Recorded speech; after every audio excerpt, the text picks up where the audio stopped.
Hey friends, welcome back to the channel, All Things Keto with Kelsey. I'm Kelsey, and today's video is going to be a little bit different than my typical content, as you can see by the thumbnail. As you may know, October is the official Pregnancy and Infant Loss Awareness Month, and I thought this might be a good opportunity for me to kind of share the two different experiences that I have had with pregnancy loss. One of my losses was in March of 2020, so it's been about 3.5 years now since that happened, so it's not quite as raw, but you know, there are still some feelings there, of course.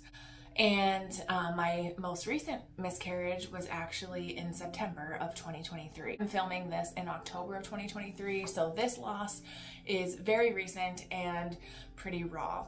I have experienced two different types of miscarriages, and I thought I might try to share with you my experience with each of them and maybe compare the differences between the two and kind of compare my emotions and feelings around missed miscarriages and chemical pregnancies. I would like to take a minute to just give you a trigger warning. This is definitely a raw video. This is going to be I'm going to be talking about my symptoms of bleeding, cramping, my symptoms that revolve around pregnancy loss. So if this is going to be something that's too emotional for you, I totally understand if you stop watching this now. It is, you know, if you're ready for a video like this, great. If you're not, I totally understand. The reason I want to share these experiences with you, basically that while I was going through these two experiences, I was looking on YouTube for videos of anybody who had something on the experiences that I went through. My hope with this is that I can encourage you that you are not alone. 1 in 4 pregnancies end in miscarriage. That is a huge statistic, and this should not be a taboo topic. You may feel that my emotions are pretty low-key in this video. I honestly, if I was a super emotional about it, I probably wouldn't be filming anything, just because it's not my thing. But I want you to know that if you are not feeling as even-keeled as I am, or you don't feel exactly the emotions that I portray in this video, give yourself some grace. I don't want you to think that I am making this video to tell you how to feel. I am simply sharing my experience with these two types of losses and my viewpoint and how I kind of struggled through those, just to share. So I hope that you can understand that, and we're just gonna get into the video.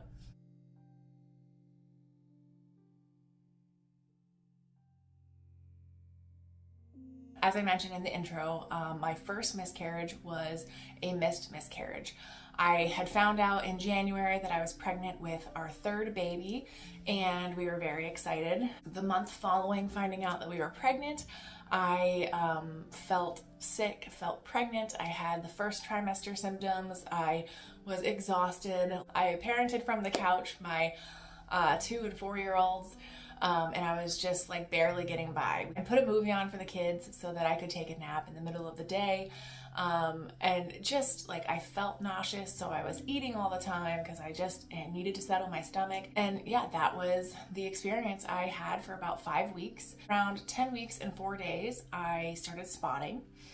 And I was very concerned. Now, I know it can be common to spot during pregnancy, and there may not be anything wrong. So, I was aware of that, but with my 2 oldest kids, I had never spotted at all during the entire pregnancy. So I was alarmed that I was spotting. And so I was actually supposed to be going into my first prenatal appointment the very next day. So I called my midwife's office and I said, hey, you know, I wanted to say that I am spotting. I'm very concerned. I'm not cramping or anything. I want to know, what should I do? Is there any way you can check me out today instead of tomorrow? What should we do? She figured out how to get me into my hospital to get an ultrasound the very day that I started spotting. And I went to that appointment with my husband. Thankfully, my husband was available to go with me. But we went to that appointment, and they did they did a vaginal ultrasound, right? So they did an internal ultrasound to check on the gestational age and everything with the baby. So at that appointment, I could tell something was wrong. I hadn't had early pregnancy scans with my other kids, but I just knew. I had an app and I looked, every week they would put a little what a 10-week-old baby would look like, or whatever week you were, they'd tell you, here's an ultrasound of what your baby might look like at this point. And so I knew that something was off. It didn't look like a baby. It just looked like a gestational sac. There was no baby. There were, by 10.5 weeks, you should have arms and legs and head. And, it doesn't look like a little shrimp anymore. It looks like a little being. The baby was measuring about 7 weeks. Now, the ultrasound tech was very kind, and she said, this could just mean that your dates are off. Maybe you weren't pregnant when you actually thought you were. Of course, I thought that was ridiculous. But to be exactly a month behind, that would put it at a 7-week baby. So what she didn't tell me, which she couldn't, was that there was no fetal pole. And if there's no fetal pole at even 7 weeks, the chance of viability is just almost zero. It was as kind as possible, and said that, maybe the midwife will have you come back in a week and, see if it's growing or anything like that. But, this, I don't know, it doesn't really look good. At that point, during that appointment, I felt my heart sink, and I just knew that the baby was gone. I knew that something was wrong and that this was not normal. Basically, the ultrasound report was sent to my midwife, and the very next day I went back to my appointment, and she said, I'm really sorry to tell you this, but your pregnancy is not viable. You have had what's called a missed miscarriage, and a missed miscarriage is when the baby stops developing or the heartbeat stops and your body doesn't recognize that the baby has died. And so there are no signs outward that anything is wrong, because there's so much HCG in your system, you still feel sick, and you still have those symptoms that you would typically have in early pregnancy, because there's still something inside your body that's mimicking pregnancy. She explained this, and she said there are pretty much 3 courses of action. You just need to choose which one you would like to do. So number 1 is a DNC, which is an operation that they would just scrape out my uterus, and it would be over. The number 2 could take a medication that would force my body to miscarry, and I would miscarry the pregnancy at home. Because it was such a small pregnancy, it was 17 weeks, so it was early enough that that miscarrying at home shouldn't be a problem. So, and number 3 would have been just go home and wait a week and see if things start happening on its own. And if it does, there's no need to, make you go through anything like that. We chose to go home and wait it out because I guess for me, if there was any hope that this pregnancy was viable, the baby would start growing again, and maybe it would be okay. And if I did a procedure or took a medication that would force a miscarriage, I just didn't feel comfortable with that. So I decided to wait it out. The ultrasound was a Tuesday. I think it was Wednesday that I had the appointment, and then on Sunday I miscarried. In the night, Saturday night, I started bleeding and cramping, and Sunday I ended up miscarrying the pregnancy. So basically I stayed home alone from church. My husband took the kids to church, and I stayed home, and I wrapped myself in a heated blanket and miscarried my baby in the silence at home. And it was horrible. It was the worst experience I've ever gone through. It was heart-wrenching, and it was just sad, really, really discouraging and disappointing. I felt like the picture I had in my mind of what our family would look like in September of 2020 just shattered, and it was over. And I felt like I felt so hopeless at that point, and it was just horrible because I had gone through 10 weeks of a 40-week pregnancy, and now I had nothing. It was over. I had to start over again.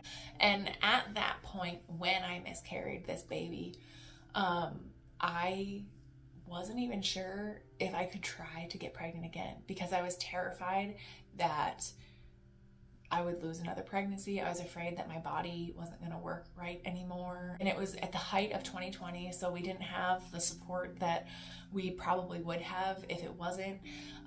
Just everything was a mess, and like I just felt so alone. I had a couple of sister-in-laws come to visit during the time where I found out that I had a miscarriage and where I was going to be having a miscarriage. It was right before COVID-19 hit, but the healing really happened like after COVID-19 really ramped up. So it was just like the healing process was hard.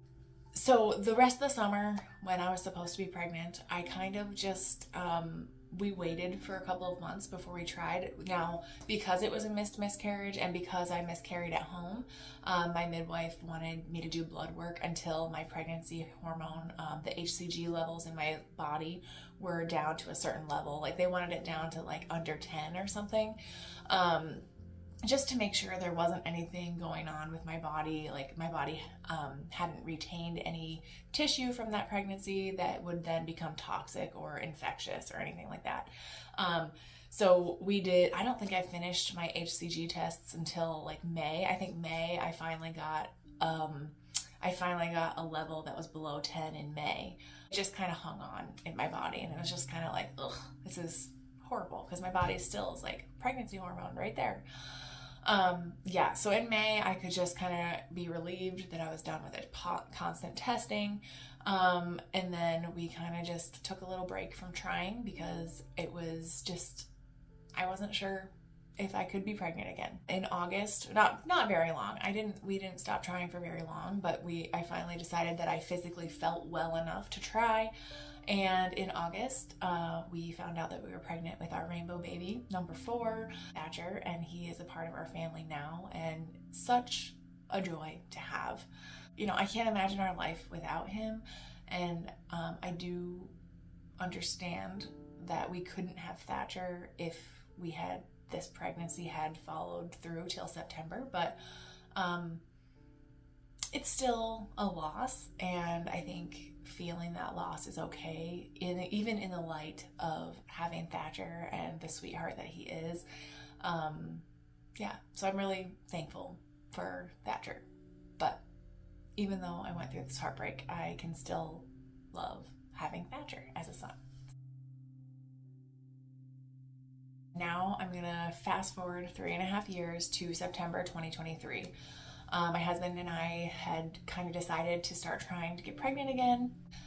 I'm 34 and a half now, so I feel like, if we're gonna have another baby, like I would like to get that done soon.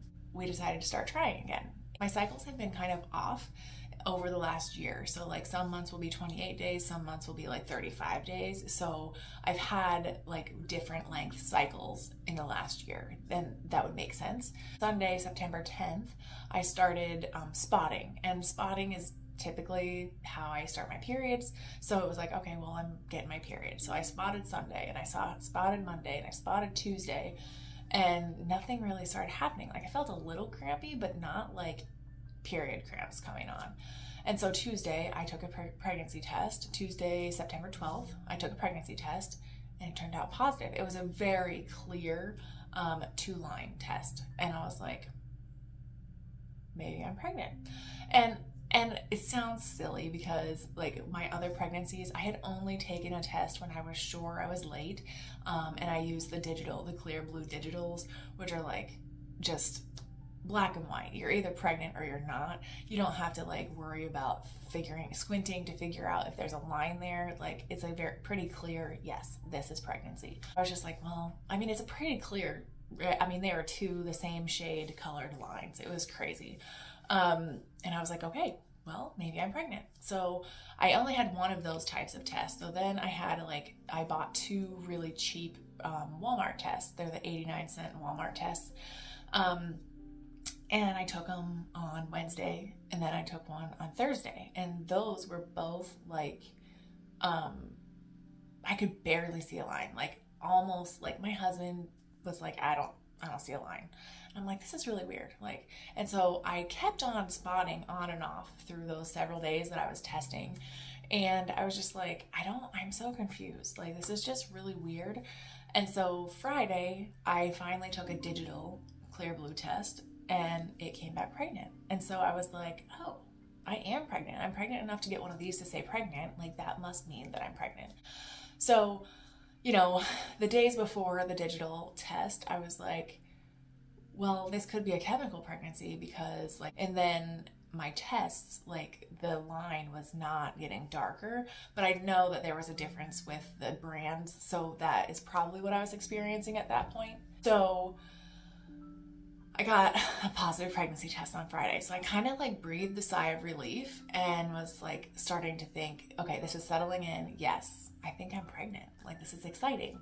And so I got happy and I didn't tell anybody. I mean, I told my husband. I told my husband from day one, but you know, I didn't really tell anybody yet. And then on Saturday night, you know, Saturday my bleeding was gone. Spotting was gone most of the day Saturday, and then Saturday night I started bleeding, and I bled all night, like to the point where I needed a pad to keep it from just getting everywhere. And so I bled all night Saturday night, and then Sunday morning I was still bleeding pretty heavily, and I was gonna go to church, and I was trying to get dressed, and I tried on 3 different outfits before I was just like, I can't do this. I can't go to church and pretend that nothing is happening. I can't go. And my husband was like, it's fine. I'll take the kids. I'll go to church. You stay home and, you know, do what you need to do. And so I stayed home again. I put my pajamas back on and laid in my bed on a heating pad, and I cramped and cramped and cramped all day. And I ended up having a miscarriage Sunday into Monday. I felt like I saw some tissue that was like grayish, which, you know, if you clot during your period, that's definitely a dark red. I probably had 3 or 4 times where I passed grayish tissue that I was like, this looks like it could be like just little tiny pieces, but it was just like, this looks like not period tissue. This is pregnancy stuff. And I would say I miscarried on Sunday into Monday, and then Thursday I got pregnancy test in the mail because we have a pretty high deductible medical plan, so the midwife recommended that we do HCG testing, blood tests, but it's going to be like almost $200 each test. So I decided to just get those little cheap Amazon strip tests and pee on them and just keep seeing the line decrease, and hopefully it'll be negative soon. And so I got those in the mail on Thursday after I miscarried, and I took a test and it was already completely negative. So I took one again on Friday just to make sure, and I have 2 very blatantly negative tests. So I didn't have to keep testing, but yeah, so it was kind of like I was pregnant and then I wasn't. How I handled the chemical pregnancy was totally different. Like, I felt like the emotional roller coaster that I went on, like right after I got the pregnancy test, and the spotting that I went through all that week just had me up and down, up and down. And I had, the first time I really started spotting, like bleeding, was like Wednesday or Thursday, and I was just like, I think I'm having a chemical pregnancy, and I think I'm miscarrying. And then it took days to happen, but at that point I cried and I mourned, right? Like, I just felt like I was losing something. And so the week after I had my miscarriage, I didn't really tell our kids, because I felt like tell our kids because I felt like it's not like we were 10 weeks along and we had been telling them that that's why I was sick. It was just like a couple of days, like I had a stomach ache and I laid in bed for a couple of days. And so we didn't really open up at this, we haven't told them yet, but it was just kind of like I moved on. And the very week after I miscarried, I felt like I had no emotion. It was like, it was sad, but I was just like, I'm gonna be okay. Like talking to my sister-in-law about it, I was just like, I mean, yeah, it's a loss and I'm sad, but I'm not emotional. The week after, so the second week after I had my miscarriage, I definitely was in a funk. I had some depression. I felt off. I just felt frustrated. I think I was frustrated with myself, like a lack of emotion. I was frustrated, like that I had to start over again, trying for another baby. This is my story with my experiences on 2 different types of miscarriages.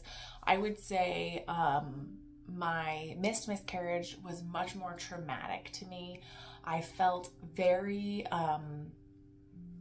just super emotional because like I had known that I was pregnant for like 5.5 weeks, and I had felt the I had felt the pregnancy in my body. I had felt the effects of the pregnancy. I was tired. I had those pregnancy symptoms, and I had like allowed myself to dream and to visualize what our family would look like. And so I was not only mourning the baby or the child that I lost, I was also mourning what I visualized our family would be with their birth.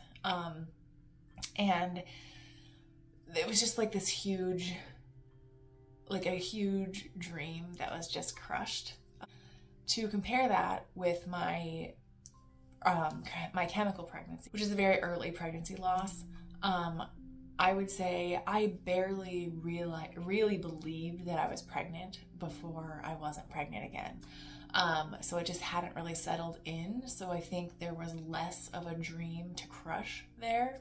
Of course, I believe that that was just as much of a baby as my other baby that I lost. But it was just like, it was so quick.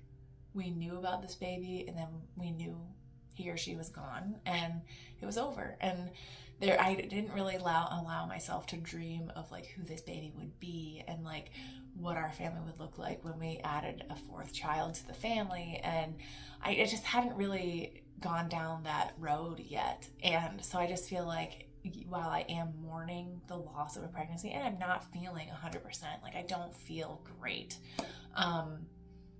I just didn't have as drastic of feelings with the second pregnancy.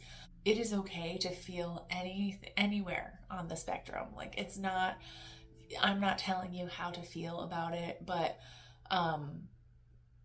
this is just kind of how I feel. I am a Christian, and so I do believe that our babies are safe in heaven in Jesus' arms, and I look forward to meeting them one day on the other side. Something that I like to think of is that my mom died when I was 17 years ago today, and I just like to visualize my mom kind of just taking care of my babies while she waits for us to arrive. So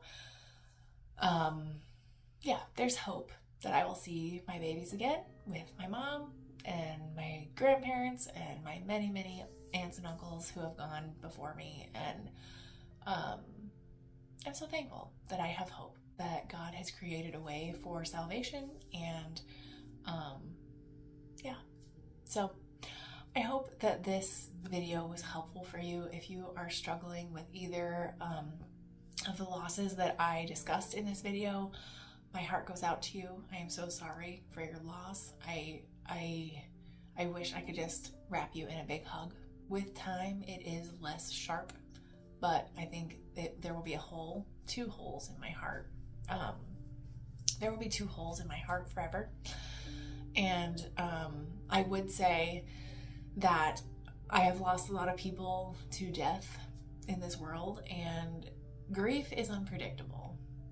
Every year I come on to my mom's anniversary of her death, and I think, oh, I'm doing great, or this is a really bad year. But it's never the same. It's never been the same. So some years I'll be like, I actually don't feel anything this year. I feel pretty good. And then 2 weeks later, something hits me out of nowhere and I'm a mess. So if you're feeling that with a pregnancy loss that you're remembering, that's okay and that's normal too. I think grief is something that comes in waves, and I think the waves do tend to get a little bit smaller every time. The waves still come. So hopefully you can lean into that a little bit, allow yourself to feel, and when you're ready, you can move on again. You don't get over it, you do move through it, and it is possible to move through it. I hope that something in this video was helpful to you, encouraging, if only to know that you're not alone. But if you have anything that you'd like to add to what I've said in this video, feel free to share that in the comments with anybody else who might be watching. And I hope wherever you guys are at today, having an okay day, and we'll see you soon, friends.